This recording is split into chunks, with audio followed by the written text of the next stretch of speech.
तीन महामंत्र। ओम त्वमेव साक्षात् श्री महालक्ष्मी महासरस्वती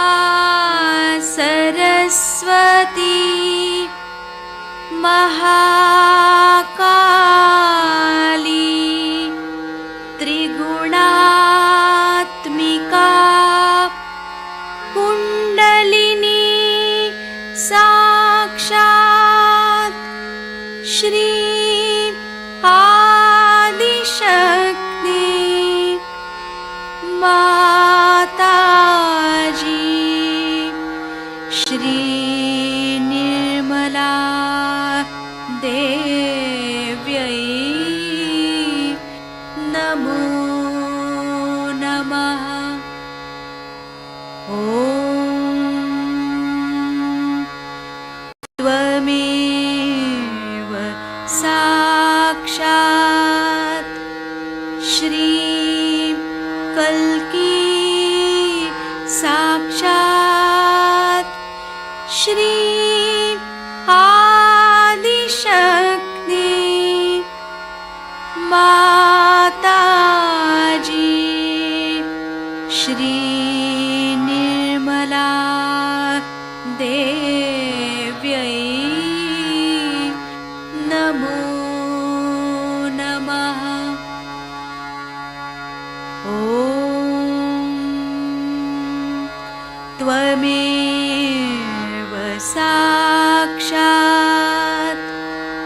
श्री कल्की साक्षात् श्री सहस्रार स्वामिनी मोक्षप्रदायिनी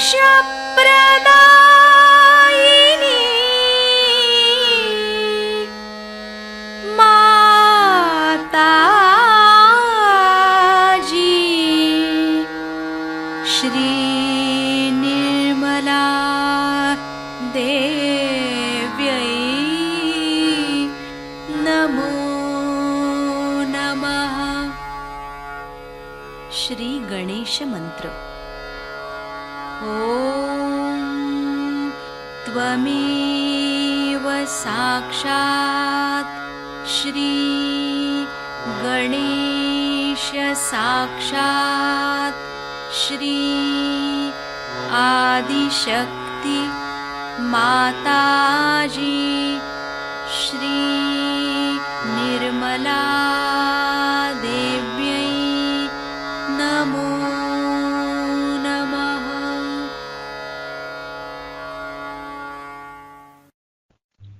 जय श्री माता जी। दोनों हाथ माँ के सामने, अपने हृदय में माँ की छवि को नमन करेंगे। परम पूजनीय श्री माता जी, हम सभी के हृदय में आइए, हम सभी के ध्यान में आइए।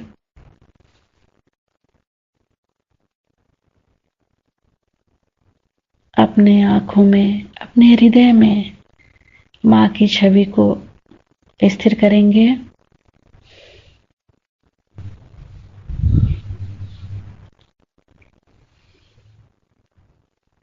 दोनों हाथों पे श्री माता जी हमें सुबह के ध्यान में अवस्था दीजिए।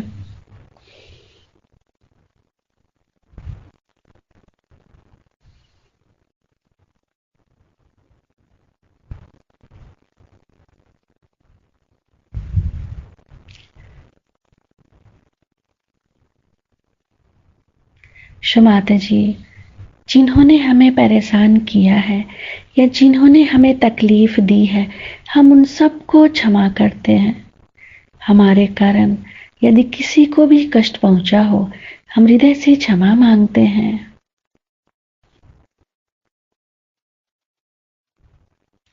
अपने हाथों पे माँ के प्रेम को अनुभव करेंगे।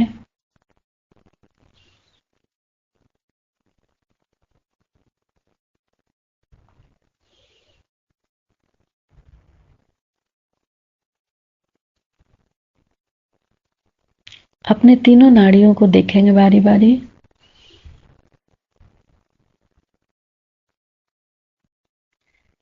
अपने चित्त को एड़ा नाड़ी पे नीचे से ऊपर।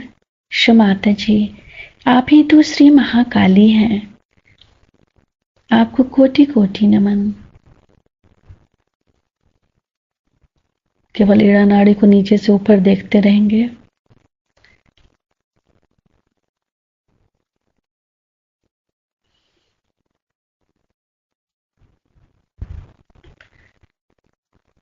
फिर पिंगला नाड़ी को देखेंगे। माता जी, आप ही तो श्री महासरस्वती भी हैं, आपको कोटि कोटि नमन।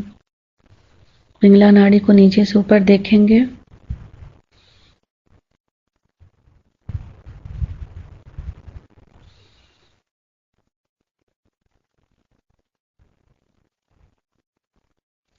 फिर सुषुम्ना नाड़ी। माता जी, आप ही तो श्री महालक्ष्मी भी हैं, आपको कोटि कोटि नमन। माता जी, हमें पूर्ण संतुलन दीजिए।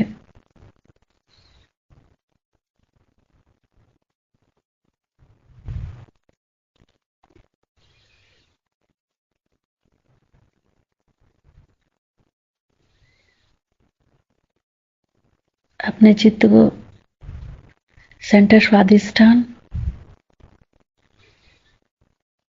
माता जी,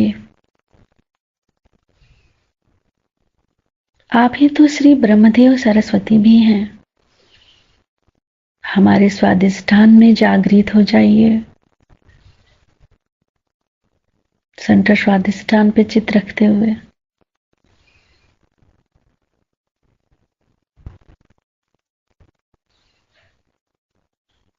सेंटर नाभि। माता जी, आप ही श्री लक्ष्मी और नारायण भी हैं, हमें समाधानी बनाइए। पूरा चित्त सेंटर नाभि।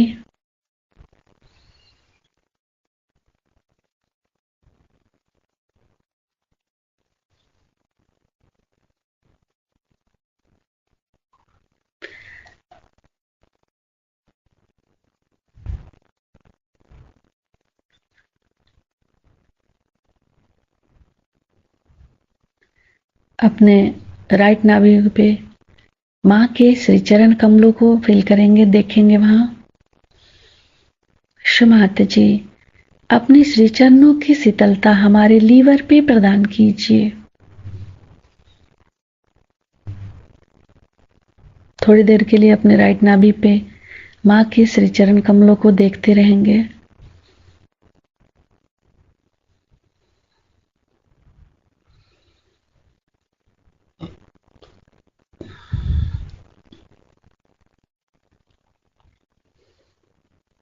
धीरे धीरे अपने संपूर्ण चित्त को फिर से सेंटर हृदय पे।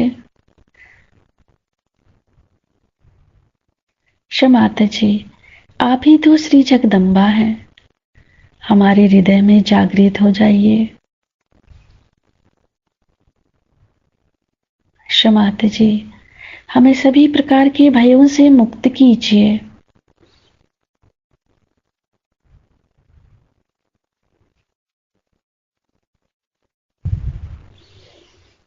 फ्रंट आज्ञा।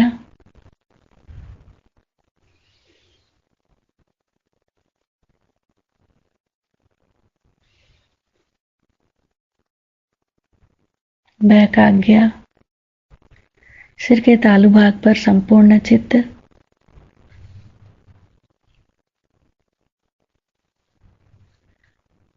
माता जी, हमें थोड़ी देर के लिए निर्विचारिता देकर हमें हमारा आध्यात्मिक उत्थान दीजिए।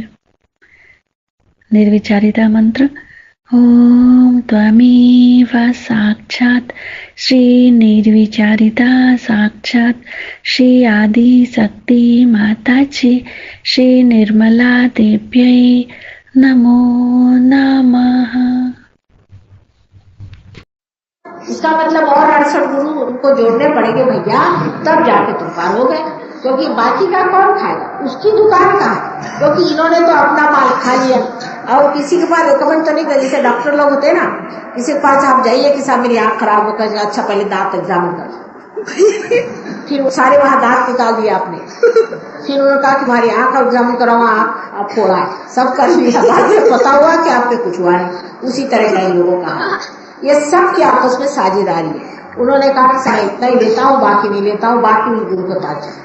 अब वो गुरु दूसरे घंटाल बैठे हैं, उन्होंने बाकी का जितना पैसा था वो निकाल लिया। पता हुआ रास्ते पे खड़े हुए, घर बिक गया, बीच से छूट गए, रास्ते पे खड़े हुए, बच्चे बेचारे भीख मांग। जब हम अपनी अकल इस्तेमाल नहीं करते हैं तब ऐसे गुरुओं के पास जाते हैं। और इस तरह से सोच लेना कि कोई सा भी काम जो भगवान के नाम पे होता हो, भगवान का काम है, बड़ी गलत। जैसे आज ही हमें एक देवी जी वहां मिली, तो उन्होंने कहा कि हमारे गुरु पहुंचे हुए पुरुष थे, इसमें शक नहीं। लेकिन यहाँ बैठकर ये घंटा बजा रही हैं कि हम तो गुरु के शरण में हैं, हम तो गुरु के शरण में।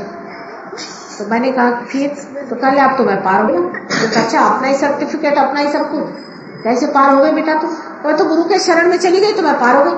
मैंने कहा ऐसे तो मेरे भी शरण में आने से नहीं हो सकता। अब मैं तो जिंदा बैठी हूँ, तुम्हारे तो गुरु मर गए, लेकिन तुम माँ हम तुम्हारे शरण हैं और हमें पार करा। थोड़ी तुम्हारी भी पूंजी लगती है और कुंडलिनी का जागरण लगता है, पार होने का काम है। जब तक आप पार नहीं हुए तब तक सिर्फ माँ तेरे शरण हमारे, उसमें काम बनने वाला बेटी। मैं साफ साफ बात बता, पार होना चाहिए। जब तक आप पार नहीं है तब तक सब बातें बकवास और बेकार है कि मैं तुम्हारे शरण में आया हूँ और ये है। अरे ये तो सब आपने अपनी तरफ से कह दिया मैं शरण में आया, लेकिन मुझे शरण में आना पड़ा ना। काम तो मुझको करने का है, मेरे हाथ से काम होना चाहिए। जब तक मेरे हाथ से काम नहीं बनेगा तब तक तो बेकार ही चीज हो गई।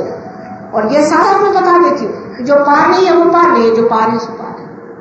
उसमें कोई झूठा सर्टिफिकेट तो किसी को कोई दे नहीं सकता। चाहे आप मेरे से लड़ाई करो, झगड़ा करो, कुछ करो, मैं क्या करूँ? नहीं हुए तो नहीं हुआ, हुए तो हुआ है। सीधा हिसाब इसका होता है कि मेहनत हम कर सकते हैं लेकिन पार हम नहीं कर सकते। कोशिश हम कर सकते हैं, प्यार हम ले सकते हैं, सब कर सकते हैं, पर पार आपको होना होगा। जैसे कि हम खाना बना सकते हैं, बढ़िया खाना बना सकते हैं, लेकिन आपके अंदर जीभ ही नहीं हो तो हम खिलाएंगे और आप समझेगा। आपकी जीभ जो है जागरूक होनी चाहिए, जो समझे कि माने क्या बनाया। खाना तो आप ही को, क्योंकि मैं आपके लिए खाना भी खा लूं, ये समझ लेना चाहिए। तो तत्व एक ही है कि जो आपको सिर्फ परमात्मा से ही मिलाता है, जो परम में उतारता है वही गुरु है और बाकी कोई भी गुरु नहीं। सब अंधे हैं और अंधा अंधे को कहाँ ले जा रहा है भगवान। ऐसे शरणागति से पूछ, शरणागति तो सिर्फ पार होने के बाद शुरू हो सकती है, उससे पहले की शरणागति कुछ नहीं। आपने लिखा होगा कि पार किए बगैर मैं पैर पे किसी को लेना नहीं चाहता, क्योंकि क्या आप जब पार ही नहीं हुए तो मैं भी क्या करूं, पार तो होना पहले जरूर। हाँ ये जरूर है कि बहुत से लोग पैर पे आने पर ही पार हो जाते हैं, तो ठीक है, लेकिन कोई शरणागति की जरूरत नहीं है। शरणागत बाद में होना चाहिए। शरणागत जब आप होते हैं तब कम से कम शरण आने के लिए आत्मा तो होना चाहिए, प्रकाश तो होना चाहिए। बगैर प्रकाश आप मेरे भी पैर पे मत आए। पता नहीं, शायद मैं भी 420 108 क्या पता। अगर मैं हूं तो आप कैसे जानिएगा कि है या नहीं? बेकार की बकवास भी कर रही होंगी तो आप कैसे जाएंगे? कभी भी आप जब तक पार नहीं होते आप मेरे पैर पे होते हैं। और इसीलिए मना किया गया था कि किसी के सामने बंदगी नहीं करनी चाहिए। बंदगी उसी के सामने करना चाहिए जो परमात्मा से आपको मिला। जब तक वो घटना आपके अंदर घटित नहीं होती तब तक आप बिना तत्व के कोई चीज को मानना नहीं चाहिए। इसलिए जो हमारा सुरक्षा का तत्व है उसके बारे में मैंने आपको बताया है। कल बाकी के तत्वों के बारे में बताऊंगी। आज काफी लंबा चौड़ा भी बन गया है। और मुझे एक बात बड़ी खुशी हुई, क्योंकि सबने कल कहा था कि कल सिनेमा है तो कोई नहीं आएगा माँ प्रोग्राम में। और मेरे पिताजी बेचारे लंदन जा रहे थे, उनको ऐसे ही छोड़ के मैं चली आई, एयरपोर्ट भी नहीं गई। मैंने कहा नहीं जाना चाहिए, हो सकता है कोई लोग तो आएंगे ही, और इसलिए मैं आई। और मुझे बड़ी खुशी हुई कि आप लोग अपना सिनेमा छोड़ करके भी यहाँ आए। इसका मतलब आपने तत्व को ज्यादा महत्व, और इसीलिए मैं बहुत आज खुश हूँ। परमात्मा की कृपा से आप सब आज पार हो जाइए तो कल बड़ा मजा रहेगा और कल सबको लेके यहाँ आइए which will they would like to have, but I've seen that we had one girl from England. Her name was Felicity, and she came here. I was speaking only in Hindi or Marathi, and she was getting good vibrations all the time, and the vibrations were all right. When she went back to England, she lost all her vibrations. So, because I was speaking in English. So, I said, what's the matter? And I analyzed it that when I'm speaking in English, Hindi or Marathi, it is a mantra. It's a thing that gives energy, no doubt. But when I speak in English language, especially, say, the people who understand English are sort of, they start thinking about it and their ego starts working it out. And when ego starts working it out, you know what happens. And that's why the vibrations were much poorer. And if you want, I will speak it. If you want me to speak in English, I will. I don't mind. But the problem is this, that the more I'll speak in English, the worse it would be for vibrations. So I would like all of you to tell me what should I do.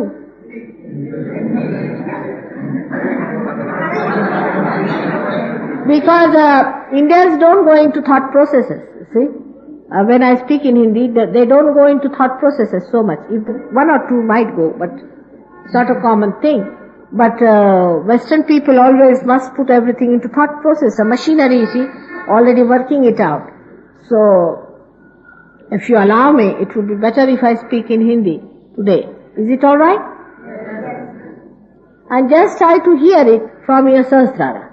And you'll be amazed that all your chakras can be opened out. Just don't try to understand it. That's the best, because it is, the thought comes afterwards. The bijas, the seed of the thought is the first, the primal. And whether this language or that language or any language, the seed is the same. You see, the cup is different, but the seed is the same. And the effect of the cup should not be there.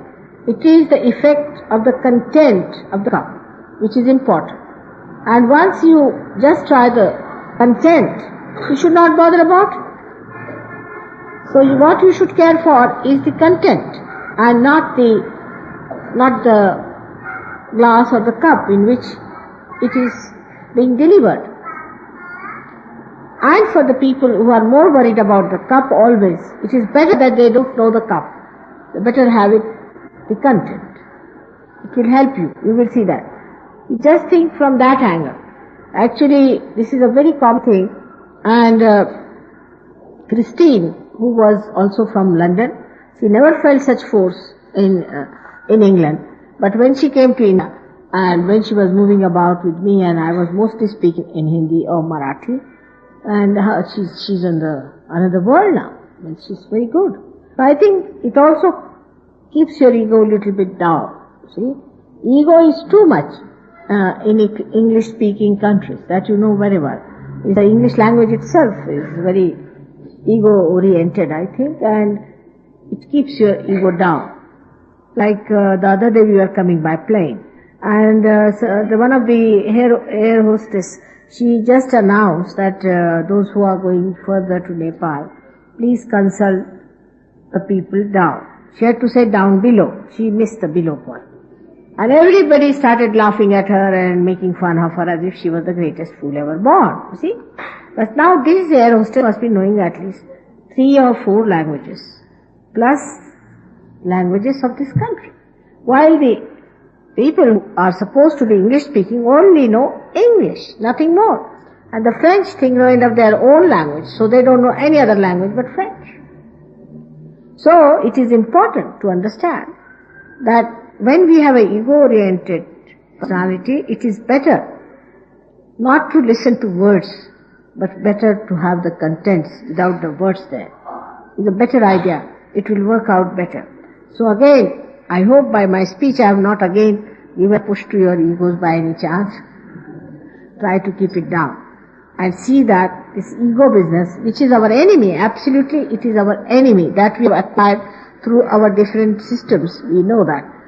And so we must try to keep it down as much as we can. and you'll enjoy the Hindi speech. All right? अब आप लोगों की तारीफ तो मैंने बहुत खोल के कर दी, लेकिन असलियत ये है या नहीं ये तो जानने की बात है कि हमारे यहाँ भी अहंकार कुछ कम नहीं है मनुष्य में, लेकिन बेकार की चीज का हमें अहंकार हो जाता है। और वो इस तरह की बेकार की चीजें हैं कि उसके बारे में हम लोग जानते हुए भी कि महाबेवकूफी हम उसे करते रहे। सहज योग जो है आपको सत्य के दर्शन कराता है।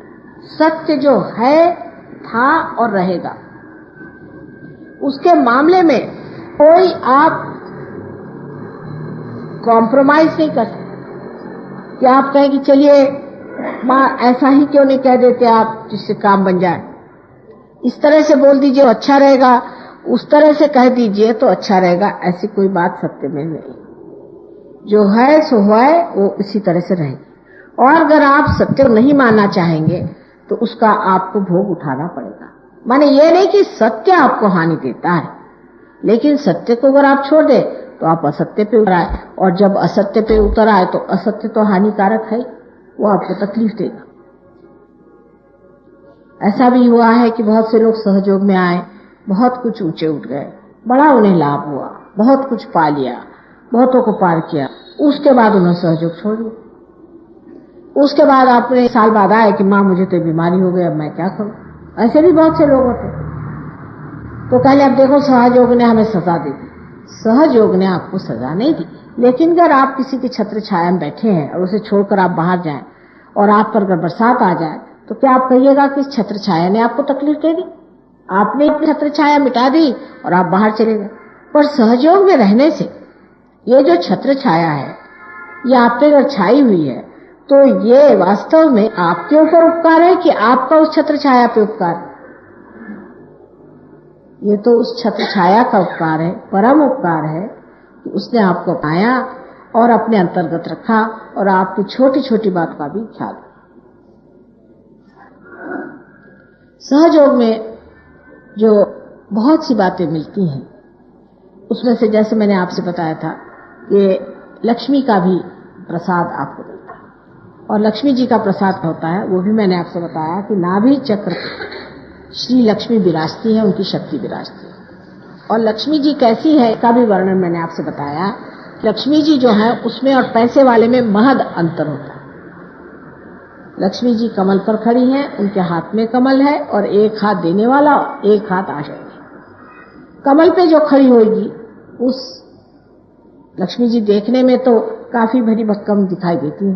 कभी आपने लक्ष्मी जी को एकदम ऐसे नहीं देखा हो जैसे आजकल की ब्यूटी क्वींस होती है, लेकिन उनकी तंदुरुस्ती काफी अच्छी होती है, क्योंकि उनको अपने अंदर बहुत कुछ ज्यादा पानी का समावेश, उनका जन्म ही पानी से हुआ है ना। जिसका जन्म पानी से, उसके अंदर तो पानी बहुत होना पड़ता है, उसकी भी वजह होती है। अगर उनके अंदर पानी हो तो इतने जो चक्र चलाने पड़ते हैं, उसके लिए बफर, उसके लिए रुकावट, उसके लिए एक बीच में बचाव और कुछ नहीं रह जाता। इसलिए पानी बॉडी में होना बहुत जरूरी होता है, और इस वजह से भरभक्कम होती है। और तो भी वो कमल पे खड़ी, माने उनकी वो तबीयत से इस कदर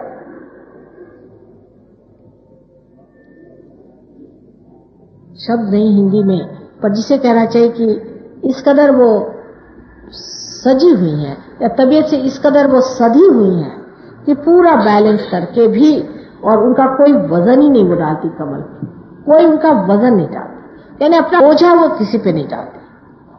आप देख लीजिए लोग कितना बोझा दूसरों पे डालते। अब जैसे कोई मेहमान आ गए तो आते साथ हमारे खासकर सहयोगी लोग भी कभी कभी ऐसा काम करते। ये खासियत हिंदुस्तानी सहयोगियों की भी होती है।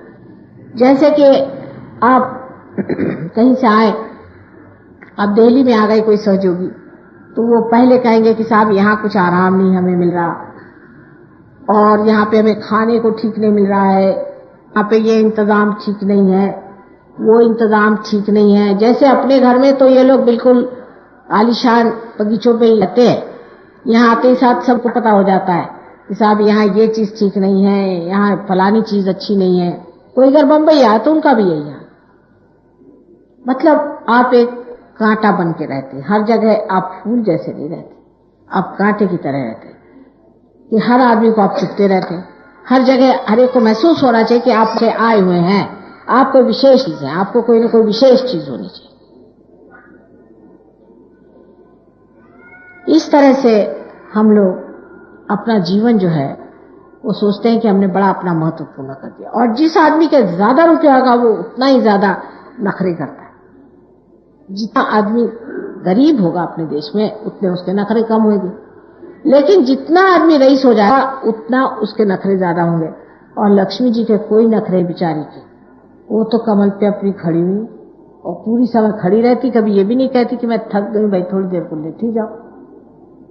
पूरी समय वो कमल पे अपने शरीर को संभाले हुए, इतने बड़े शरीर को संभाले हुए खड़ी रहती है, बिल्कुल हल्की सी, किसी को महसूस नहीं होता है।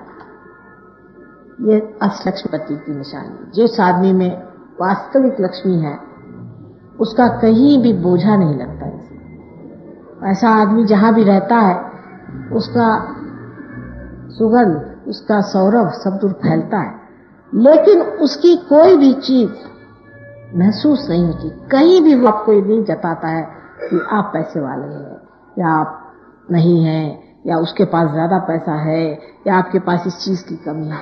वो तो इस तरह से रहता है कि किसी को पता ही नहीं चले कि कैसे आए और कैसे गए। वो इस तरह से जीवन बिताता है जैसे किसी को पता ही नहीं चलता। लेकिन अधिकतर पैसे वाले तो पहले डींग बजाते घूमेंगे कि साहब मैं बड़ा पैसे वाला हूं, कुछ नहीं तो अजीब तरह के हॉर्न लेकर के रस्म बजाते चलेंगे, जिससे वो मुड़ मुड़ के देखे कि कौन गधा चला जा रहा है। हर चीज का शो होना चाहिए, हर चीज की आर्टिफिशियलिटी होनी चाहिए। एक एक तमाशा ला कर देता है अपने नाम से क्योंकि वो पैसे वाला। ये लक्ष्मी जी की बात नहीं। लक्ष्मी जी बहुत ही ज्यादा एकदम ऐसी तरीके से रहती, संभली हुई, सदी हुई कि किसी को पता ही नहीं चलता। फिर एक हाथ से उनका दान होना चाहिए, वो दान भी किसी को पता नहीं होना चाहिए कि दान हो रहा है। जस्ट बह रहा है, तो जा रहा है, दे रहा है, लेने का सवाल नहीं। और दूसरे हाथ से आश्रय होना चाहिए। जो उनके आश्रित है वो सब आशीर्वादित होने चाहिए, नहीं बजाय इसके कि बहुत से अपने नौकरों को मारते हैं, पीटते हैं, ये करते हैं। नहीं, आश्रित माने उनको पूरी तरह से, जो लक्ष्मी जी के आश्रित होते हैं उनको पूरी तरह से वरद हस्त होता है, पूरा वरदान देते रहते हैं। और उनके दोनों हाथ में कमल होते हैं। कमल गुलाबी रंग के होते हैं और गुलाबी रंग के कमल में ये द्योतक है कि वो प्रेम की निशानी। गुलाबी रंग जो है उनके प्यार और प्रीत की निशानी है। वो अपने बिल्कुल ही नाजुक पंखुड़ियों में भंवरे जैसा कांटे वाला प्राणी होता है, उसे भी स्थान देती है। कहीं से भी चला है उसे रहने के लिए इंतजाम रहता है, हर समय उसके लिए इंतजाम रहता है। ऐसा आज तक मैंने कोई पैसा वाला नहीं देखा कि उनके दरवाजे कोई भी चला तो कहे अच्छा भाई तुम्हें कोई जगह नहीं, आओ मेरे यहाँ सो जाओ। वो तो 4-4 दरबान ला के रखेगा कि कोई अच्छा भी भला आदमी हो तो उसको पीछ के निकाल के भगा दे। इस प्रकार हमारे अंदर जो लक्ष्मी जी का तत्व है वो हमारे नाभि चक्र में है, जिसके बारे में मैंने आपसे बताया।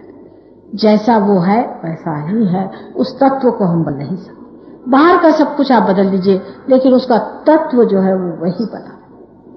तत्व न बदल सकते हैं, ना ही उसको आप किसी तरह से कोई उपदेश दे सकते हैं, और ना ही उससे कोई आप झगड़ा कर सकते। जो तत्व है वो तत्व ही बना है। अगर आपको तत्व पर रहना है और आपको अपने साथ ही ईमानदारी बितानी है तो आपको जानना चाहिए कि सत्य जो है वो सत्य ही रहेगा, आप उसको बदल नहीं सकते। अब बहुत से लोग कहते हैं क्या हुआ माता जी, हमारा पैसा ब्लैक का है तो क्या हुआ, हमने बड़ी बड़ी यहाँ पर इमारतें बनाई हैं गरीबों के लिए और हमने बहुत से मंदिर बना डाले। सो बात यह है कि गरीबों के लिए मंदिर बनाना ये परमात्मा का काम नहीं, ये मनुष्य का काम है। क्या फायदा मंदिर बना बना करके भी क्या फायदा हो रहा है, सो दिखाई दे रहा है आपको। वहां 4 आदमी लगा दीजिए तो जो आएगा उससे जो नोच खसोट होगा वो लेगा और उसे खाएगा और कहेगा कि साहब मैं पूजा करा। मंदिरों में भी ब्राह्मण होना चाहिए। ब्राह्मण माने जिसे ब्रह्म को जाना, जिसका दूसरा जन्म हो गया, जो पार हो गया वही ब्राह्मण होता है। आजकल कौन से मंदिर में ऐसा ब्राह्मण बैठा है, उल्टे सब मुझे तो राक्षस ही नजर आते हैं जहां जाती है। सारे राक्षस के नमूने, दानव बिल्कुल। जहाँ जाइए वहां नोच खसोट, मार पीट, लालच, हर तरह की गंदी और नीच अधम बातें करना, इसके सिवा और कोई काम नहीं आता। ये किसी तरह से भी ब्राह्मण नहीं। असली ब्राह्मण ये होता है जो कि रियलाइज हो, उसी को ब्राह्मण कहना चाहिए, द्विज हो, जिसका जन्म दूसरे बार हो। अब ब्राह्मणों के लिए चुनौती है, अगर वो चाहते हैं कि ब्राह्मणों का उत्थान हो तो उन्हें जाकर के बताए कि देखो तुम ब्राह्मणों का नाम बदनाम करो, तुम ब्राह्मण नहीं, तुम ब्राह्मण हो ही नहीं सकते। जो ब्राह्मण वही होता है वो जो परमात्मा के ब्रह्म तत्व को पा गया है, जिसके अंदर से ब्रह्म तत्व बह रहा है, वही स्वयं ब्राह्मण होता है।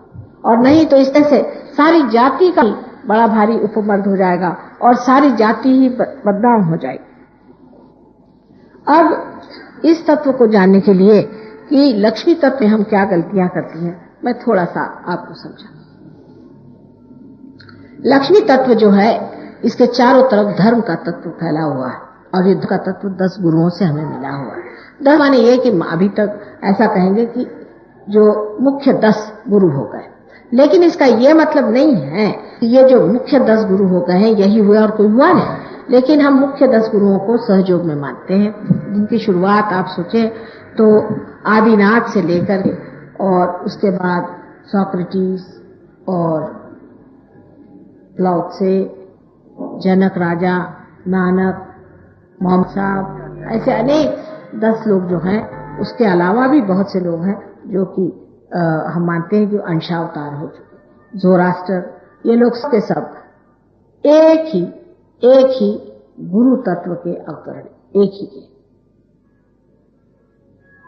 अब इसमें एक याद रखना चाहिए कि लक्ष्मी तत्व में हम कैसी गड़बड़ी करते हैं। ये बहुत जरूरी है कि अपने देश में लक्ष्मी क्यों नहीं। बहुत लोग मुझसे पूछते हैं कि आपके देश में रामचंद्र जो वाइब्रेशंस छोड़े, उन्होंने वाइब्रेशंस छोड़े, और आपके यहाँ लक्ष्मी तत्व क्यों नहीं। उसकी वजह आप पहली वजह यह है, जहां भी आपने भूत विद्या, प्रेत विद्या, श्मशान विद्या और तांत्रिक विद्या, इसमें से कोई सी भी विद्या अगर आपने चलाई तो वहां से जो है लक्ष्मी जी चली जाती, एकदम लक्ष्मी जी चली जाएगी।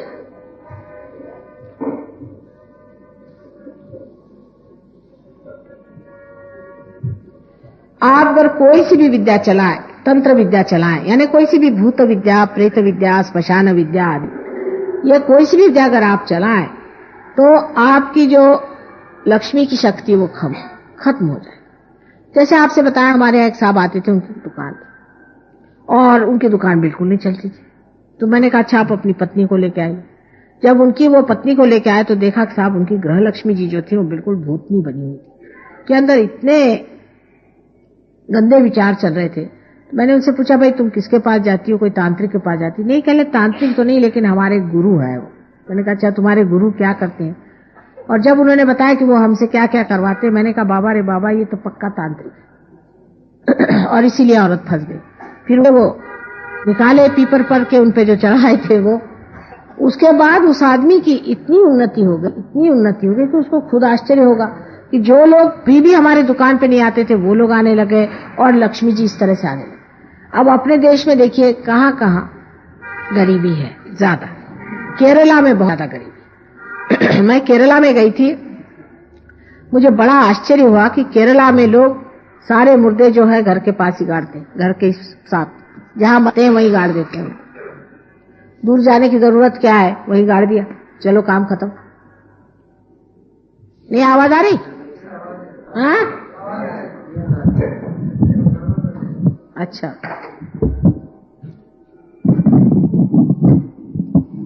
अब जो आवाज है, अब उनकी प्रेत विद्या और श्मशान विद्या में और इस तरह के मुद्रा में कोई अंतर नहीं। माने यह कि जो आदमी मर जाता है उसको ठीक से दफना देना चाहिए, या वैसे किसी भी आदमी को दफनाने की कोई जरूरत नहीं। हाँ, अगर कोई साधु हो जाए, या साधु माने ये नहीं कि जो उपास करता है और इधर उधर कपड़े पहन के गेरुए घूमता है, वो नहीं। जो पार हो जाए, जो आदमी पार है, जो संत हो गया, जो पार हो गया, उसको जलाया नहीं जाता अपने देश, उसको कभी भी नहीं जलाया जाता, उसको समाधि कहते हैं। उन्हीं की समाधि हो सकती है। यहाँ तो अरे गहरे सबकी जहां देखिए वही समाधियां खड़ी हुई।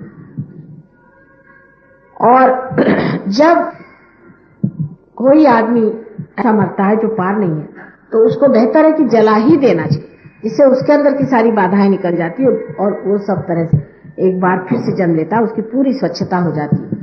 क्योंकि आप जानते हैं आंख की विशेषता ये है कि वो कंचन को भी माने सोने को भी एकदम खरा कर दे, इसलिए ऐसे आदमी को जला ही देना चाहिए। एक सीधा हिसाब है, लेकिन लोग उसको घर ही में गाड़ देते हैं। वहां जब हम वहां देहात में गए तो मैंने कहा यहाँ कहाँ भूत के पास ले आए, सारी स्मशान नगरी, तो बिल्कुल स्मशान है।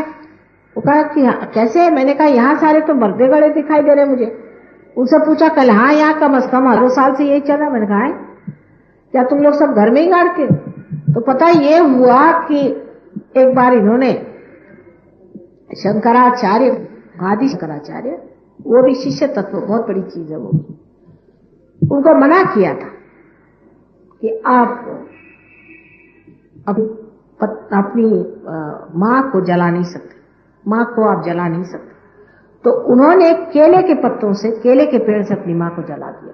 और तब उन्होंने शाप दिया था कि तुम लोगों को भी कोई चीज जलाने को नहीं मिलेगी और तुम लोग अपने घर में ही गाड़ना पड़ेगा।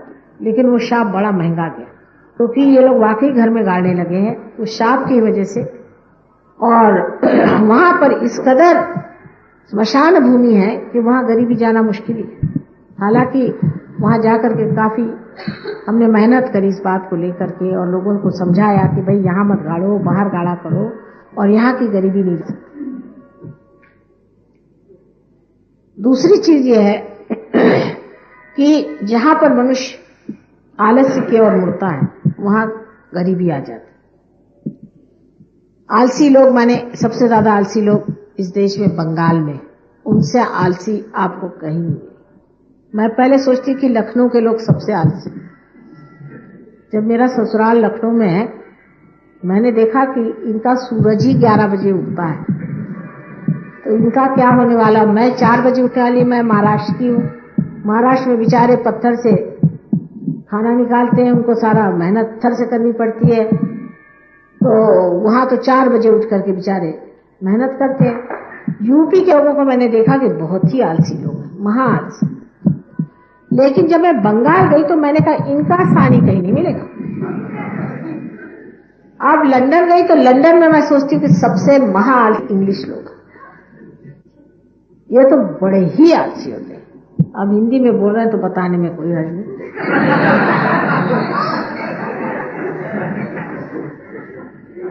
आप विश्वास नहीं करेंगे कि ये लोग रात में ही मुंह धोकर सोते हैं। और वहां ऐसे लोग होते हैं, वहां पर ऐसे भी हैं जिन्होंने 1-1 साल नहाया नहीं।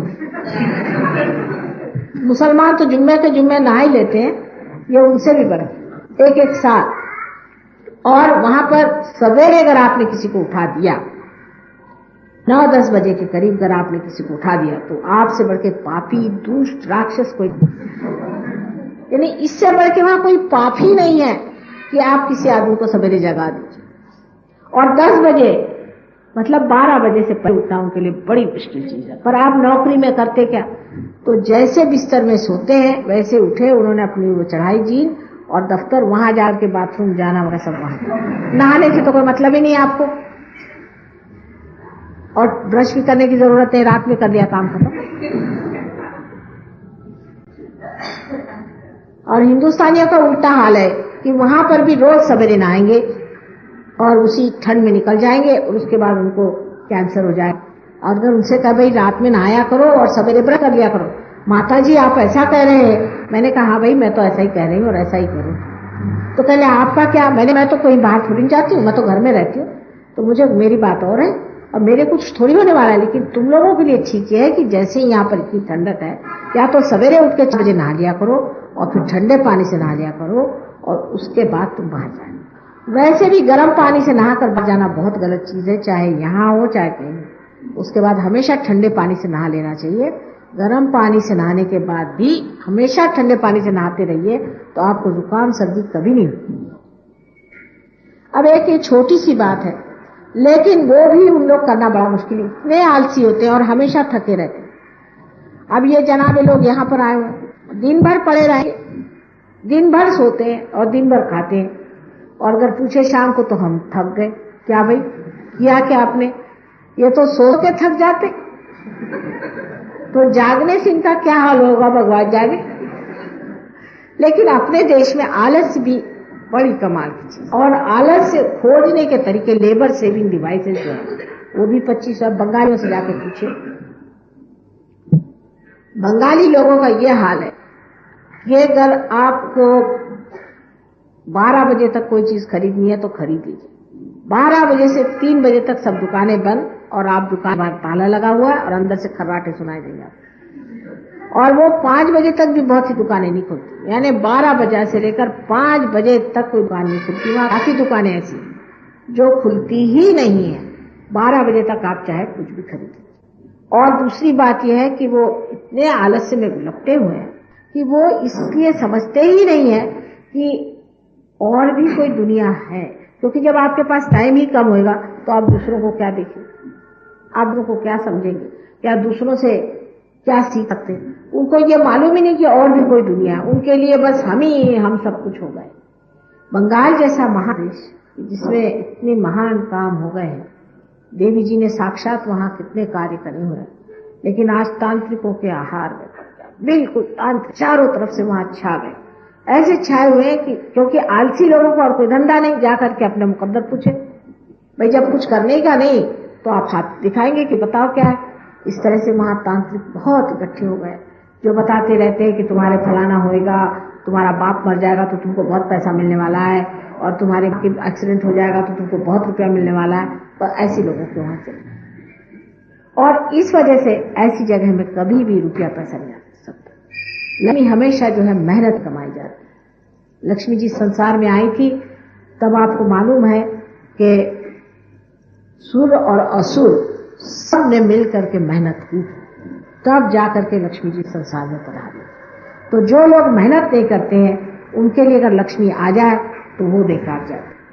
जैसे कि कोई आदमी है बड़ा रईस है, उसने अपने सब बच्चों के लिए रुपया इकट्ठा कर, दान धर्म के नाम से तो एक पैसा देंगे नहीं, वहां नहीं, अपने बच्चों के लिए जवाहरात खरीदो, फलाना खरीदो, ये करो। जब बाप मर गए तो वो इसी पे लगे रहते हैं कि कम से कम पैसे में इनका दाह कम हो जाए, अच्छा ही है, और कहीं समुद्र में फेंक दो इनकी, ठीक है गए एक बार। फिर पैसा ले करके और हर तरह का ऐप, हर तरह की गंदगी उनमें आ जाती, मुफ्त का पैसा। बगैर मेहनत के कोई भी चीज इंसान को जब मिलती है उसकी कदर नहीं रह जाती, और इसीलिए सहयोग की भी किसी को खास कदर नहीं रहती, खासकर हिंदुस्तान में, क्योंकि इनको मेहनत नहीं करनी पड़ती, बेचारों को वहां बाहर बहुत मेहनत करनी पड़ती है, इसलिए उनको कदर है। आप लोग चक से पा लेते हैं क्योंकि इस पुण्य भूमि में पैदा हुए हैं, आपकी माँ बहुत बहुत आप पर मेहरबान है, माने मैं नहीं, ये आपकी भारत भूमि, तो आप उसके सहारे और बहुत कुछ पा लेते हैं और उसके बाद उसकी आपको कदर नहीं। ये बात बिल्कुल सही। अपने यूपी के लोग क्यों इतने आलसी हो, उसकी वजह यह है कि यूपी में गंगा और जमुना इतना वरदान दिया है कि वहां की जमीन जो है इतनी अच्छी जमीन है, इतनी सुपीक जमीन है कि उस जमीन में आप सिर्फ बीज डाल दीजिए निकल आएगा। और इस वजह से वहां के लोग जरूरत से ज्यादा आलसी हो गए, क्योंकि मेहनत करने की कोई जरूरत नहीं। कुछ भी आप कहिए कि चलिए साहब जरा सा घूम आए, अमा यार बैठो अभी तो आए, सारा दिन उनका यही चलता रहेगा कि साहब आए लखनऊ, कहने लगे कि हमने कहा कि आपको पुणे नहीं जाना, आपकी बहन वहां, कल जाना तो है भाभी पर बड़ा मुश्किल। मैंने कहा क्या मुश्किल साहब, मैं आपको टिकट निकलवा दूंगी, आप चाहिए तो आपको में बिठवा दूंगी, और क्या चाहिए। कहे लेकिन लाख इतने ठंड लगी, तो अब उठाइए और खोलिए बिस्तर और रजाई निकालिए, तवालत नहीं तो क्या। वहां के एक एक आलसियों के वर्णन है, हालांकि हमने भी बहुत देखे, लेकिन वर्णन है कि एक बार वहां पूछा गया कि भाई तुमसे जो सबसे ज्यादा आलसी हो एक कदम आ गया, बहुत से आलसियों को बिठाए, तो सब लोग आगे आ गए, एक पीछे रह गए। उन्होंने पूछा भाई आप क्यों नहीं आ गया है, कि ये तवालत कौन करे कि आ गया है।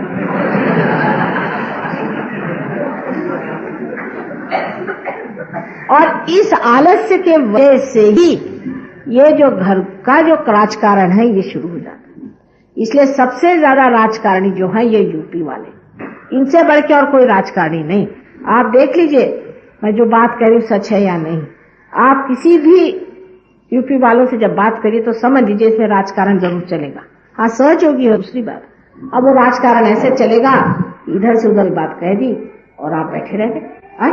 उन्होंने हमारी ये कहा, कहले हाँ भाई हमसे तो यही कह रहे थे, और जाके आपका उनसे दुश्मनी हो गया झगड़ा और ग्रुपबाजी हो गई। उसकी वजह ये टाइम बहुत है। आपको कोई मेहनत करने की नहीं, मुफ्त में आपकी माँ दे रही है, आप खा रहे हैं पी रहे। जिसके पास बहुत टाइम होता वो ये करता। और इसके मामले में इतने यूपी वाले सतर्क हैं और उनको इतनी इस मामले में घमंड है कि आपको आश्चर्य होगा। उनको अपने गरीबी का तो ख्याल ही नहीं। हमारे एक सर्वेंट साहब यूपी के थे, बड़े गंदे थे और बर्तन गंदगी से मानक मद्रास के साहब आए। तो मैंने कहा देखो तुम इतने गंदे हो, अब सब मद्रासी लोग यहाँ नौकर हो जाएंगे और तुम लोग सब नौकरी से निकल जाओगे, तुमको मेहनत करनी चाहिए। तो कह ले कि देखिए हम तो मेहनत क्या करेंगे, इन्हीं को नौकर बनाइए, अब तो हम राज करने वाले। हमने कहा वाह भाई वाह, सभी लोग ये राज कर रहे। ये जो दिमागी जमा खर्च है ये बहुत ज्यादा वहां हो जाता है जहां हर चीज आसानी से बन जाती है और जहां मेहनत करनी पड़ती है। पंजाब भी अच्छी भूमि है, लेकिन वहां हर समय बाहर से आफत बनी रही। हर समय पंजाब में बाहर लोग छाते रहे, ये लोग मेहनत। जो मनुष्य मेहनत नहीं करेगा, वहां अगर लक्ष्मी जी रह जाए तो जो कहिए। ऐसे ऐसे हमने खानदान देखे हैं कि जिनके यहाँ अशर्फियां भरी पड़ी रहती थी और लोग जैसे पेट्रोल पीते हैं उस तरह से एक लकड़ी से गिना करते थे कि कितने इंच अब बचा हुआ है। और आज ये हालत है कि आप पूरा टटोल लीजिए तो सिवाय धूल के वहां कुछ। बड़े खानदान इस तरह से मिट गए, आलसी पर। सहयोग के लिए आलस जो है उसका दुश्मन है। कोई भी सहयोगी के लिए आलस, I am saying that for सहयोग laziness is the worst enemy. इसलिए कहा कि ये भी समझ लें। और जब आप आलस में पड़ेंगे तो आपकी नाभि पकड़। अब मैंने आपसे बताया है कि नाभि चक्र को ठीक करने के लिए मनुष्य में चुस्ती होनी चाहिए। सवेरे जल्दी उठना चाहिए और सवेरे जो कुछ भी सहयोग में कार्य करना है उसे करके और उसके बाद अपने कार्य में भी तत्पर रहना चाहिए। सहयोग इतनी बातें सिखाता है कि आपको आश्चर्य होगा। हमारे लंदन में ऐसे लोग थे कि जिनको सवेरे उठना मुश्किल था, अब बराबर 4 बजे उठ के नल पे नहा करके और ध्यान में बैठे। उनको खुद आश्चर्य है। तो मैंने पूछा कि कैसे बात कर ले माँ, आप सवेरे हमको 4 बजे जगा देती हैं, सबको हम आप जगा देती और हम जग जाते। जब तक अपने देश में ये चुस्ती नहीं आएगी, हमारा देश गरीबी से, चिल्लाने चीखने से और भीख मांगने से कभी नहीं जाएगा। भीख मांगना तो सबसे बुरी चीज। मैं कहती हूँ इससे अच्छा है कि देश भूखा नंगा मर जाए, पर दूसरों के आगे हाथ फैलाने की क्या जरूरत है आप लोग। इससे बड़े मैं कहती हूँ मलिन और गलित चीज कोई नहीं। इससे अच्छा है कि हम लोग मर जाएं, वही ठीक है, बजाय इसके कि आप जाकर के दूसरों देशों से भीख मांगते। आपके देश में किसी चीज की कमी नहीं, किसी भी चीज की आपके देश में कमी नहीं। आप देखिए तो दूसरे देशों में जाने पे मुझे तो लगता है इनके पास सिवाय प्लास्टिक के और है क्या। जरा से एक साहब आए, कह ले साहब हमारे घर पे चलिए, बहुत जरूरी हमारे पास एक इंडियन ऑथेंटिक चीज रखी है। तो पता नहीं क्या बला है। अब गए 50 मील हमें ड्राइव करके दे, हाँ, और दिखाए क्या कि वो अपने मुरादाबादी सुराही उनके घर में रखी। हमारे लड़कियों ने कहा मम्मी क्या इन्होंने तो मार डाला बबोर। कहले क्या करें। नहीं, मैंने कहा बहुत आपको अप्रिशिएट कर रहे हैं कि आप ये मुरादाबाद की सुराही लेके चले आए। कहले ऑथेंटिक है बिल्कुल। मैंने कहा अच्छा क्या ऑथेंटिक। कहले ये तो इतने साल पुरानी है। मुझे उनकी बात याद आ गई। अपने प्रेमचंद जी ने बड़ी अच्छी कहानी लिखा थी अकबरी लोटा पर, वही मुझे नजर आई कि ये आदमी 50 मील हमें दौड़ा के ले गया दिखाने के लिए मुरादाबाद की सुराही, क्योंकि इनके यहाँ पीतल जो है सोने के भाव बिकता। इनके यहाँ कॉटन का कपड़ा अगर कोई पहन ले तो राजा हो जाए। किसी ने कॉटन हैंडमेड, अरे बाप रे बाप, ये क्या। हमारे यहाँ तो लोग सोचते हैं कि बाजार की खरीदी हुई चीज ज्यादा अच्छी, रेडीमेड महंगा मिलता है, उनको विश्वास नहीं होता। अपने यहाँ अगर कॉटन का कपड़ा, हम कहते हैं हमें कॉटन इतना मिलता है, तो कह ले अच्छा क्या इतना कॉटन मिलता है, तो आप बहुत रईस है। हमने कहा तो हम तो हैं ही, लेकिन हम लोग सोचते हैं कि हमारे पास ट्रांजिस्टर नहीं इसलिए हम गरीब हैं। कहले बेवकूफ है वहां के लोग। बिल्कुल सरासर बेवकूफ है। अरे जिसके पास सब चीजें मौजूद है और वो ऐसी फालतू की चीजों के लिए दौड़े, उसे क्या कहना चाहिए। जैसे हम जर्मनी गए थे तो वहां हमसे सबने कहा कि भाई जर्मनी बड़ा अच्छा स्टेनलेस स्टील मिलता है, एक एक पीस जरूर लाना। बहुत साल पहले की बात बता रहे, कोई 65 साल पहले, 65। तो हमने कहा जो हमारे साथ देवी जी थी कि भाई हमें कुछ स्टेनलेस स्टील खरीदना। उसने कहा क्या कहा आपने, स्टेनलेस स्टील? मैंने कहा कहले ऐसे तो आप आलिशान लगते हैं, स्टेनलेस स्टील क्यों खरीद रहे? मैं कहा भाई हमारे रिश्तेदारों को बड़ा शौक है स्टेनलेस स्टील। कहले मैंने सुना कि आपके तो लोग पीतल में खाते हैं। मैंने कहा बाकायदा पीतल में खाते हैं। तो कहले भैया गंदा वाला स्टेनलेस स्टील किसके लिए ले जा रही है? हमारे यहाँ तो भिखारी लोग खाते हैं स्टेनलेस स्टील में, अपने यहाँ अगर कोई रईस हो गया तो स्टेनलेस स्टील में बड़ी शान से रखा, जैसे कि पता नहीं क्या चीज रख दी। हम लोगों के मूल्य इतने खराब हो चुके हैं कि बेकार में ही हम गरीब हैं। अरे गरीबी है कहाँ, ये मेरी तमन्नी। आप हिंदुस्तान में आइए, साहब खाना खिला खिला करके आपको बीमार कर दें, 2 दिन के अंदर ना आपको बीमार कर दें तो जो खाइए खाइए। मैं तो परेशान हूँ। मैं कहती भाई मैं माता जी हूँ, इनके जैसा मैं भी उपास शुरू करती हूँ, लेकिन मैं सबसे कहती उपास नहीं करो तो मेरे ऊपर बात आ जाएगी। नहीं तो वाकई मैं अगर किसी को उपास करना चाहिए तो वो मुझे, क्योंकि मेरी सब लोग जान लिए रहते, ये खाओ वो खाओ, मुंह में मार, जैसे वो नया दूल्हा आता है उसके मुंह में भरा जाता है। ऐसे मेरा हाल कौन कहेगा? इस घर में गरीबी है। अभी ये जो फॉरेनर है ये कहते भैया सवेरे इतना खाते, दिन में इतना खाते हैं, शाम को इतना खाते हैं। यहाँ तो हमें नहीं दिखाई देता कहीं गरीबी। ऐसी कौन सी आफत आई? आप पीतल के थाल में खाए।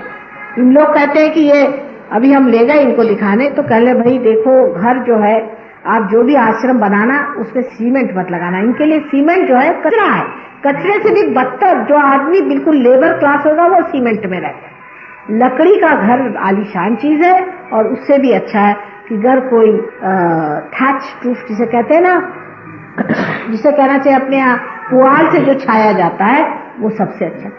उसको देखते रह जाएंगे, अब वहाँ कहा कितना सुंदर बनाया, हाथ से बनाया हुआ है। हमारे मूल्य बदल चुके। अगर हमारे मूल्य ठीक हो तो हम जान लें कि हम कितने अमीर लोग और हम कितना भगवान ने हमें दिया हुआ है। भगवान की कृपा से अपने यहाँ 10 ग्लास एक चीज के पीने के लिए नहीं लगते। किसी के यहाँ भी कोई चीज में आपने देखा है कि घर में 10 तरह ग्लास है? इनके यहाँ तो विस्की पीने को अलग, ब्रांडी पीने को अलग, पानी पीने को अलग, जहर पीने को अलग, सब चीज को अलग ग्लास लगे। और अपने यहाँ एक ग्लास रहता, लेकिन साफ सुथरा अच्छा बढ़िया बना हुआ पीतल का असल वाला। ये क्या फायदा कांच के ग्लास और कांच की सारी सभ्यता इनके अंदर है क्या जो आप लोग उनसे सीखना चाहते हैं? कोई भी चीज की हमारे पास कमी नहीं, लेकिन हम लोग अब इनके जैसे होने की कोशिश कर रहे हैं, इसलिए हम सोचते हैं हमारे पास कमी। आपस में बांट खाना नहीं आता है। आपस में लक्ष्मी का जो सत्य स्वरूप है कि सबको देना, लक्ष्मीपति है वो जब देना शुरू कर देंगे तभी उनके पास और आएगा। लक्ष्मीपति के तीसरे जनरेशन में अगर वो खत्म हो जाता है और उसके बाल बच्चों को सब कोसते हैं और चाहते हैं कि ये सब तरह से खत्म हो जाए, उनके यहाँ लिटिगेशन होता है और युद्ध होता है, और उसके बाद में जो कुछ भी कायदा कानून में सब वकील पैसा खा जाते हैं, वो कोई लक्ष्मीपति नहीं हो सकता। या जो बाजारू औरतें ऐसे घरों को लूट लेती, वो क्या लक्ष्मीपति होंगे? लक्ष्मीपति होता है कि उसकी लक्ष्मी को मजाल ले कि कोई हाथ लगा, उसे लक्ष्मीपति कहना चाहिए कि मजाल ले वो चीज कोई चोरी कर ले तो उसकी हालत खराब जाएगी, वो लक्ष्मीपति होता है। और वो लक्ष्मी तत्व इस देश में सबसे ज्यादा है, लेकिन हम लोग उसको भूल चुके हैं। हम लोग तो अब क्या हो गए हैं मेरी खुद समझ में नहीं, मैं खुद अजनबी हो गई हूँ इस देश में आकर। मेरी समझ में नहीं आता है कि जब परमात्मा का दिया सब कुछ है, उसमें संतोष करना एक छोटी सी चीज हमारे अंदर नहीं। पंजाबी भाषा में हमेशा खैर खैर करते हैं ना, वो पता नहीं शायद अब वो शब्द चला गया हो, लेकिन पहले खैर जो भी है खैरियत से, साफ खैरियत से। किसी पूछे कैसे? खैरियत से। कोई मुंह लटका के ये तो नहीं कहता कि मर गया हूं। जब आप खैरियत से हैं, अब इसका मतलब यह है कि दिल की मैं वाकई खैरियत से, समाधान और जब हम मैंने की बराबर सेंगी नहीं, तब पर का आशीर्वाद नहीं आ सकता, क्योंकि उनका आशीर्वाद ही समाधान। और अगर आप में समाधान नहीं हो तो कितनी भी आपके ऊपर पैसों की बचाव हो, आप किसी काम के बिल्कुल बेकार है। तो और बहुत जरूरी बात है जिससे कि लक्ष्मी जी भागती हुई कंजूसी। हिंदुस्तानी जरा कम होते हैं कंजूस, ये लोग बहुत ही कंजूस होते हैं, बड़े ही कंजूस होते हैं जितने पर्दे होते हैं। इतने पैसे को चिपकते हैं, जितना पैसा ज्यादा आ जाएगा उतना आदमी कंजूस हो जाता है। तो कंजूसी से बच के रहना चाहिए। लक्ष्मी जी के तत्व में देना, दान दान दान। जो आदमी दान करता है वो आदमी लक्ष्मीपति है और उसके अंदर लक्ष्मी हमेशा विराजती है और खुश रहती, क्योंकि उनका स्वभाव है। आज इसलिए लक्ष्मी जी के बारे में कहा, क्योंकि आज रैली को देख के मुझे कुछ लगा कि भाई देश के लोगों को कुछ बताना चाहिए। भाई क्या कर रहे हैं, ये सब करने से लक्ष्मी जी नहीं आएंगी। लक्ष्मी जी आएंगी सहजयोग में पार होने से, अपने लक्ष्मी को जगा लेने से, जिससे सारी तरह की भूत बाधाएं संसार से चली। अब जो उसके ऊपर का चक्र जिसके बारे में मैंने कहा आपसे, सुरक्षा का चक्र जो है, जहाँ पर देवी साक्षात विराजती है और जो हमारे लिए शक्ति स्वरूप है। हिंदू धर्म में शक्ति ही की पुजारी है, हिंदू धर्म शक्ति का पुजारी। लेकिन हम तो नहीं देखते कि हिंदू लोग शक्ति को पूछते हैं, ये तो सिर्फ पैसे ही को पूछते हैं। मैंने तो आज तक देखा नहीं कि शक्ति को हिंदू लोग पूछते हैं। ऐसे पूछते होंगे जो लोग पूछते भी हैं, मन में तो वो पैसा ही चाहते हैं। यहाँ तक कि शक्ति के पास जाकर भी कहते हैं कि माँ हमें पैसा दो। शक्ति से भी जाकर यही मांगते हैं कि हमें पैसा दो। उनसे तो मांगना चाहिए कि हमें समर्थ बनाओ, सम अर्थ बनाओ, जो हम हैं उसी अर्थ के हमें बना दीजिए, ने हमें आत्मा स्वरूप बनाइए। ये अगर हम अपनी माँ से मांगे तो फिर दुनिया की कोई चीज मांगने की जरूरत नहीं है। आप अशक्त हैं, इसीलिए आप और चीजों के लिए दौड़ते हैं। जो आदमी समर्थ होता है उसको ठोकरों पे रखता है, वो बादशाह होता है, वो कोई चीज की परवाह नहीं करता। और इसलिए हमको चाहिए कि सहयोग में हम जागें और खड़े हो जाएं और ऐसे विशेष लोग बने जो दुनिया में एक ही तरह के हों, जिनमें ये सब फालतू की खुराफाते कि साहब किसी का पैसा मार लिया, किसी का घर नोच लिया, किसी को परेशान कर दिया, किसी को मर्डर कर दिया, इस तरह की जो दानव सेना तैयार हो रही है इस देश में, इसको खत्म करने के लिए बहुत जरूरी है कि सहयोग में आप लोग जागिए। फिर ऐसे लोग तैयार होंगे, ऐसे लोग तैयार होंगे कि दुनिया की कोई भी दानवी शक्ति उसको हटा ले और उसको नष्ट नहीं कर सके। यही हमारे देश का एक ही बचने का मार्ग है, और तो मुझे कोई मार्ग दिखाई नहीं। परिवर्तन होना चाहिए और परिवर्तन होने के लिए कुंडलिनी का जागरण होना चाहिए।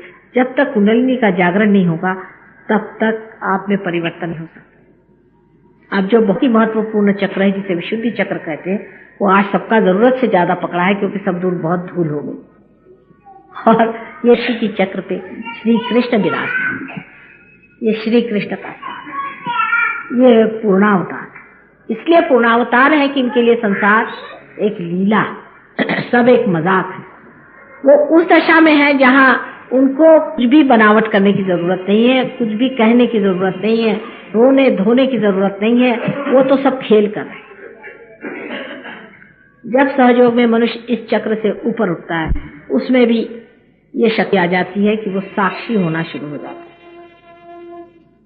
वो फिर ऐसी वैसी चीजें में उलझता ही, एक आनंद उसके अंदर हमें टपकते रहता है और वो देखता है कि संसार का एक ड्रामा सा चल रहा है, ये तो सब मजाक चल रहा है और ये सब मिथ्या है। इस मिथ्या के पीछे लोग क्यों चल रहे हैं? ये चक्र हमारे अंदर बहुत ही जरूरी है। अब पहले मैं लोगों से कहती थी कि सिगरेट मत पिया करो। अब जब कैंसर की बीमारी आ गई तो लोग कह रहे कि हाँ भाई माँ तो कह रही थी कि सिगरेट पियो। अब सब लोग कह रहे कि इससे डेफिनेटली कैंसर होता है। कैंसर भी क्या है? कैंसर भी सुषुम्ना से हटना ही कैंसर। आप सुषुम्ना पथ पर अगर रहे तो आपको किसी भी बीमारी हो सकती, विशेषकर कैंसर नहीं होता।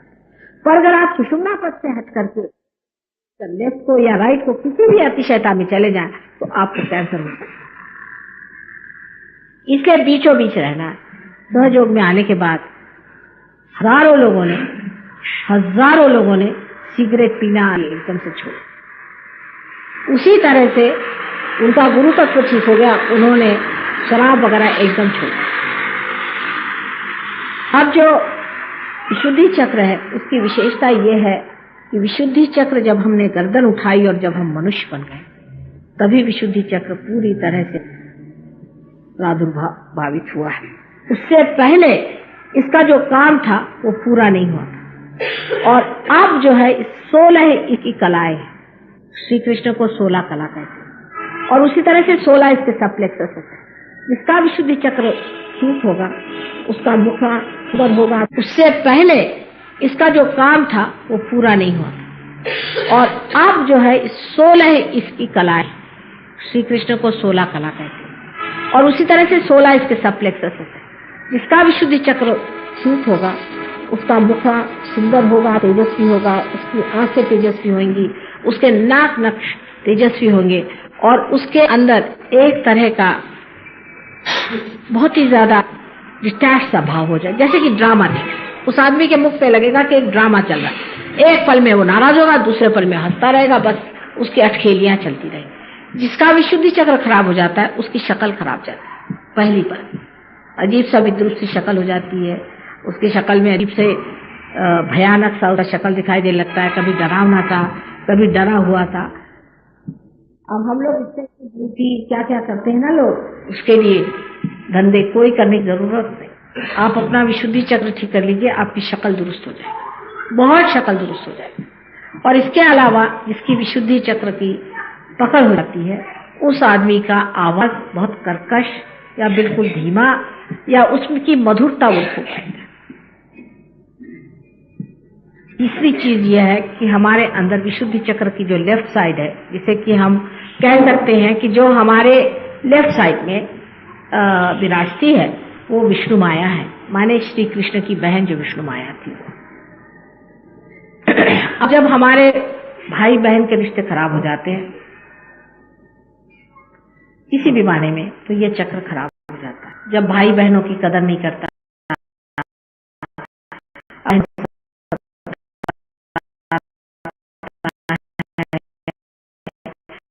तब चक्र खराब हो जाता है। लेकिन हर औरतें हैं और ये विचार नहीं, तब ये चक्र बहुत ही बुरी तरह से खराब हो जाता है। और जब लेफ्ट विशुद्धि खराब हो जाती है तब आदमी को लगता है कि मैंने बड़ी गलती करी, अंदर से उसको लगते रहता है, वो एक तरह से गिल्टी आदमी हो जाता है। और कभी कभी ये गिल्ट इतना बढ़ जाता है कि उसके हाथ से अनेक पाप होने लग जाते हैं, गिल्ट कॉम्प्लेक्स उसके अंदर आ जाता है। इसलिए सहयोग में इसका मंत्र है, अंग्रेजी पे कहते हैं आई एम नॉट गिल्टी, और हिंदी में कहते हैं कि माँ हमने कोई गलती नहीं करी जो तुम साफ नहीं करो। राइट साइड की जो विशुद्धि है ये विट्ठल रपाई माने जबकि कृष्ण राज्य कर रहे थे तब की।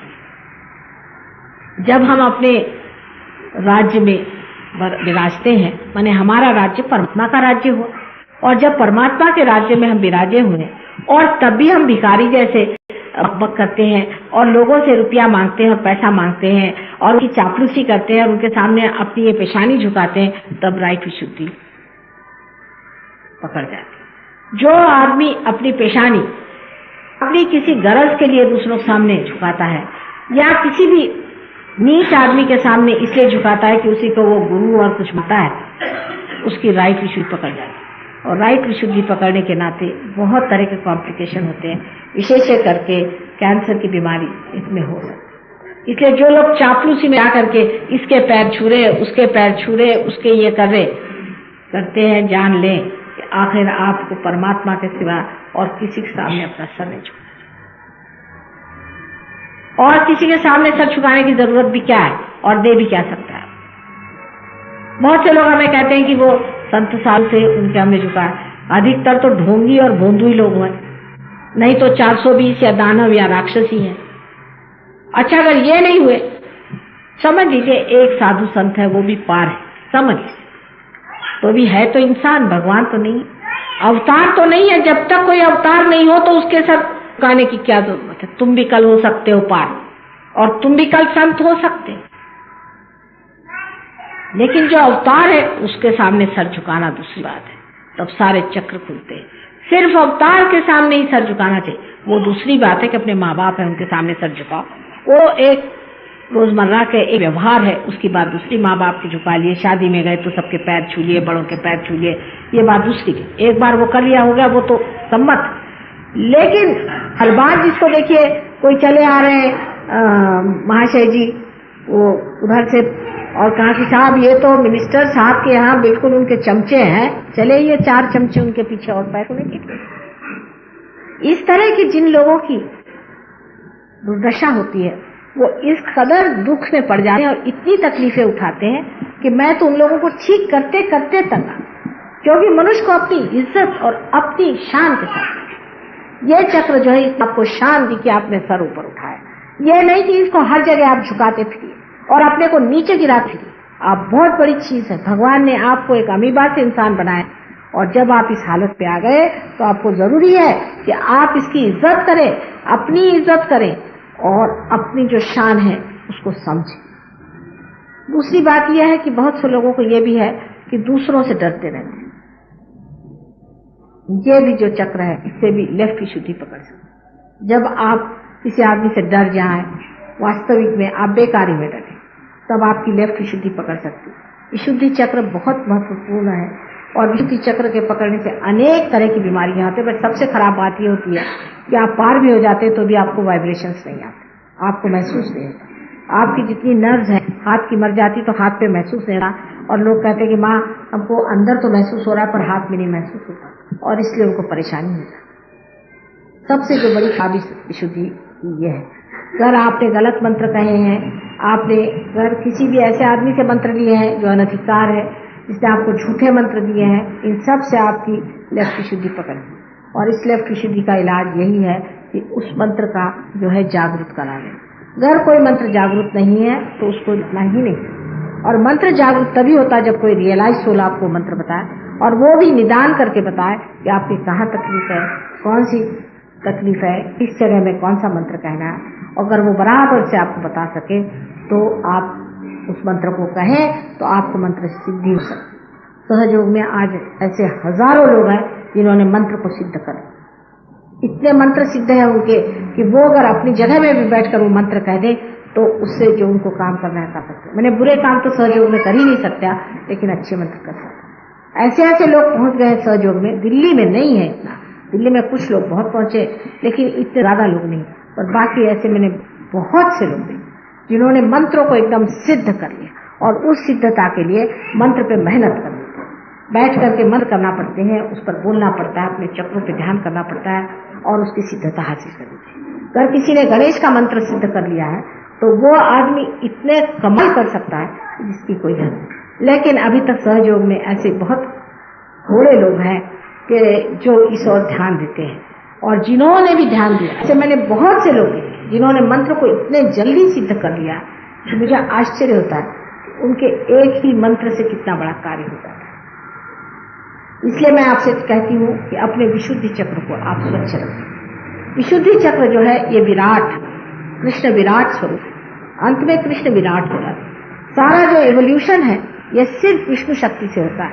तो विष्णु बनते बनते आखिर विराट हो जाते हैं और विराट का स्थान ये है, ये विराट का स्थान है। इसलिए विशुद्धि चक्र को ठीक करने के लिए ये पेशानी आप किसी के सामने मत झुकाइए, ये विराट के सामने ही झुकनी चाहिए क्योंकि आप विराट के अंग प्रत्यंग हो गए, अब आप पार हो गए। और खबरदार अगर आपने अपनी ये पेशानी किसी के सामने झुकाई है, अगर आपने किसी के सामने झुकाई है तो आप विराट को भूल गए। मोहम्मद साहब ने बहुत बड़ा मंत्र विराट का कहा है, अल्लाह अकबर। और ये मंत्र जो मोहम्मद साहब ने, वो साक्षात दत्तात्रेय थे और उन्होंने ये मंत्र कहा है, आप अल्लाह हो अकबर कहो। अकबर माने ग्रेट, माने विराट। ये उंगली विशुद्धि की है, दोनों उंगली कान में डाल करके आप अगर पीछे की तरफ गर्दन करें और अल्लाह हो अकबर कहें तो आपका विशुद्धि चक्र खुल जाता है। इसके अलावा और बहुत से आसन आदि है, इसके मामले में मैं आपसे बता नहीं सकती आज, लेकिन अनेक तरीके ये ठीक हो सकता है और इसको ठीक रखना चाहिए। सबसे बड़ी बात है कि अपनी जबान से कोई सी भी कड़वी बात किसी से कहनी नहीं और किसी से भी चापलूसी करने की। अगर कोई सहयोग को नहीं मानता तो साफ कह देना चाहिए कि रहने दीजिए, आपके बस का नहीं, छोड़िए। ना किसी की चापलूसी करने की जरूरत है और ना ही किसी के सामने गिज्ञाने की जरूरत है और ना ही किसी से कठिन बात करने की जरूरत है। मानते हैं तो ठीक है, नहीं तो छोड़ दीजिए, बस काम बीचों बीच रहे। विशुद्धि चक्र के अनेक दोष हैं, उसके अनेक तरीके हैं, क्योंकि 16 है इसकी तो कलाएं हैं और 16,000 इसकी शक्ति है जो कृष्ण के साथ उनकी पत्नियां बनकर उनके समय में रहेगी।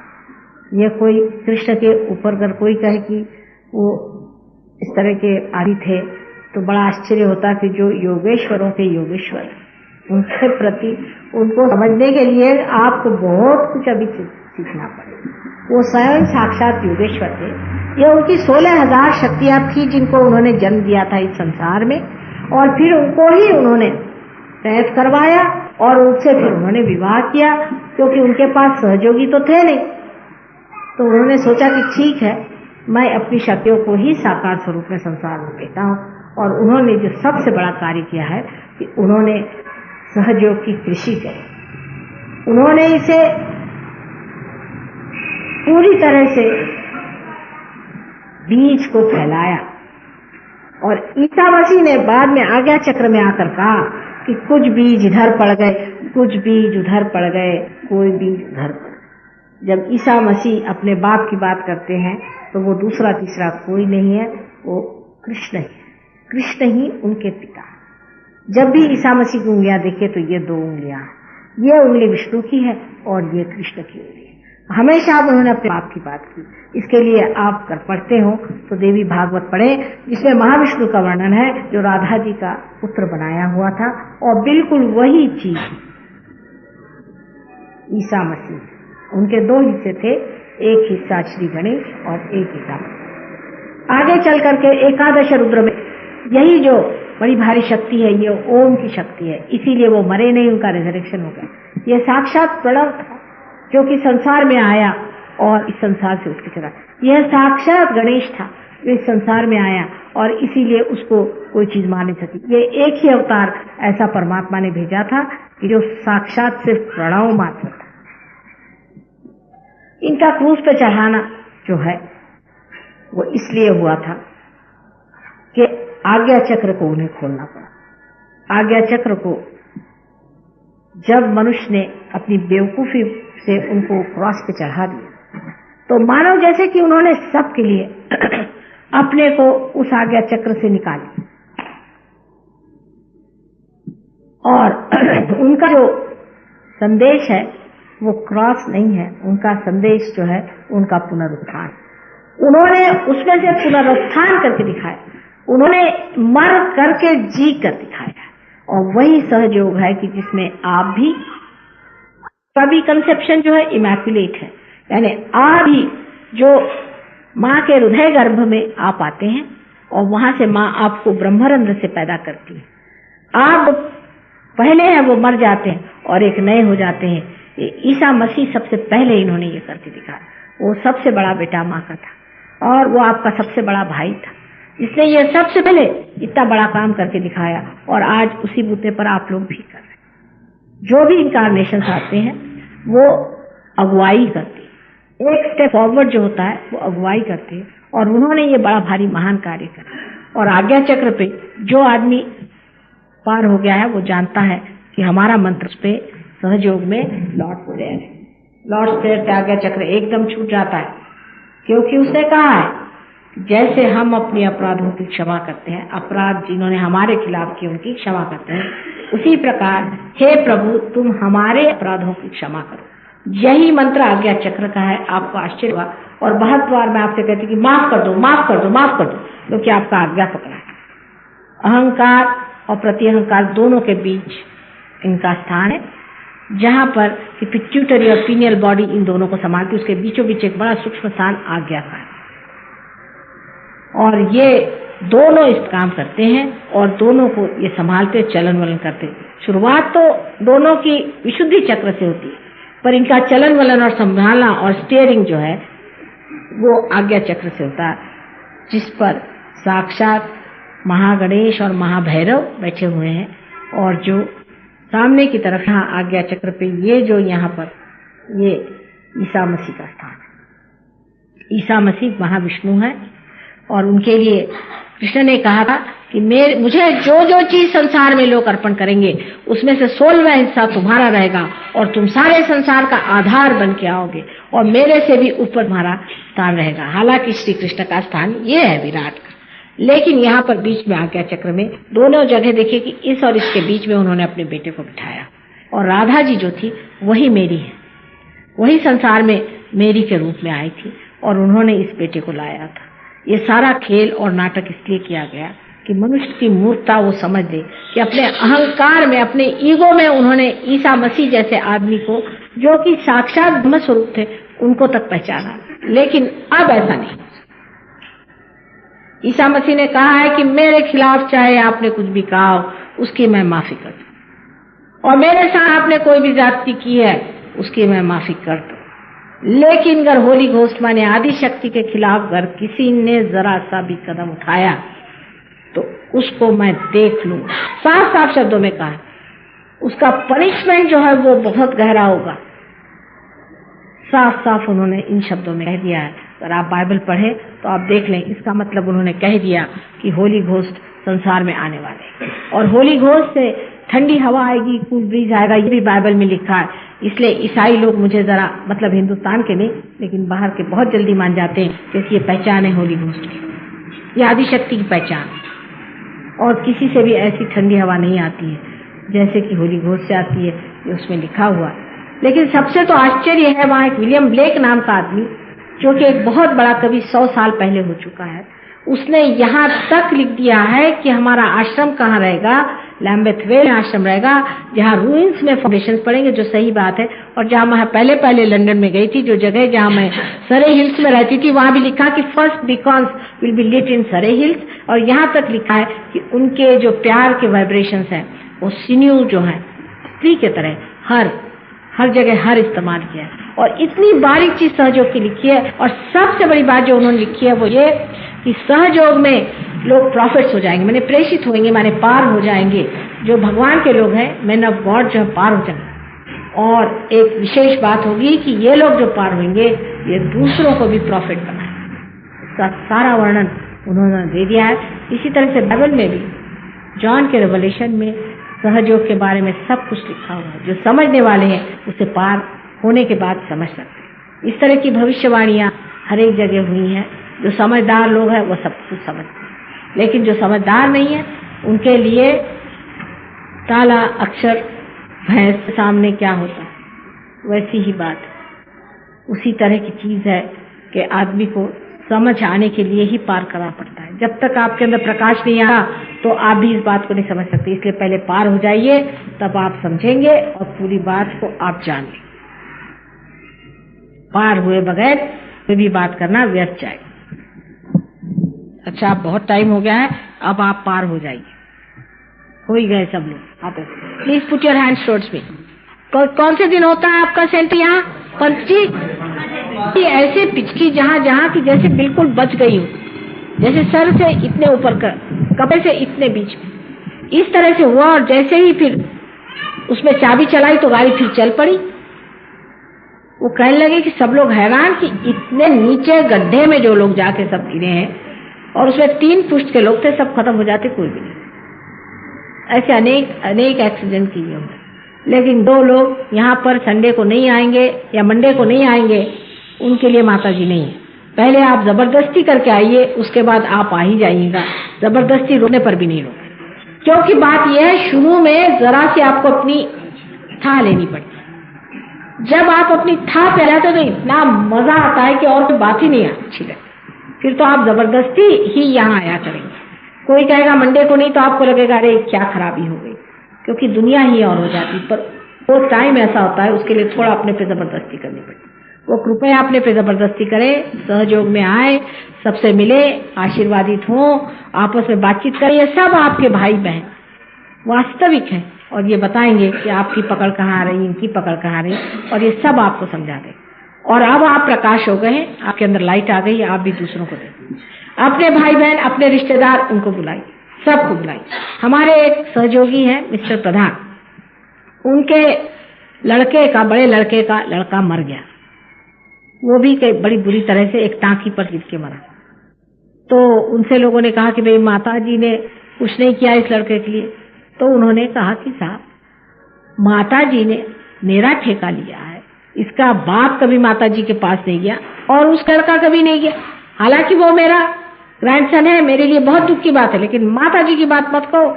मेरे सन ने तो कहा कि आप कुफी कर रहे हैं, आप कहाँ सहयोग में मरे जा रहे हैं, और ये लड़का तो कभी आता ही नहीं था, तो हंसता था माता जी। तो जब उन्होंने कभी उनका आश्रय ही नहीं लिया, आपने उनके लिए कुछ किया ही नहीं, तो आप क्यों चाहते कि उनका ठेका ले रखा हम हमारे सारे खाना का। और जबकि आज उनकी उम्र कोई 65 साल की है, 75 साल की है, और बड़े मेहनती आदमी और बड़े शरीफ आदमी।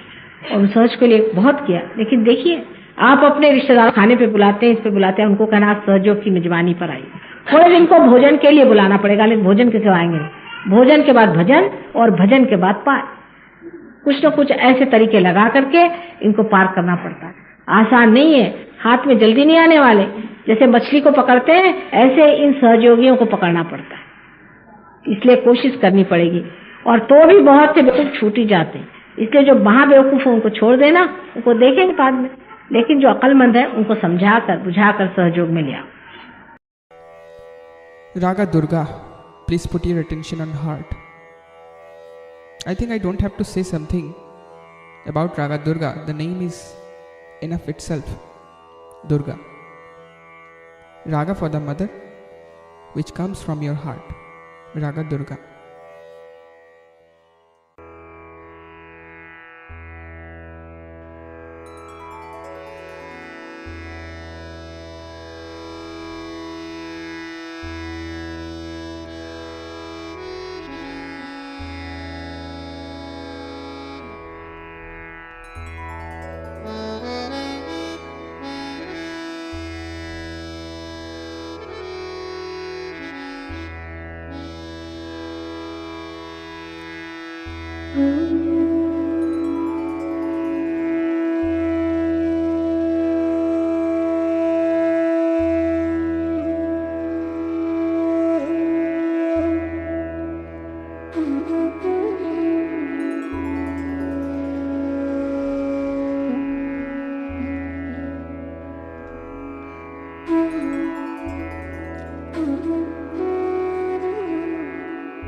Thank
you.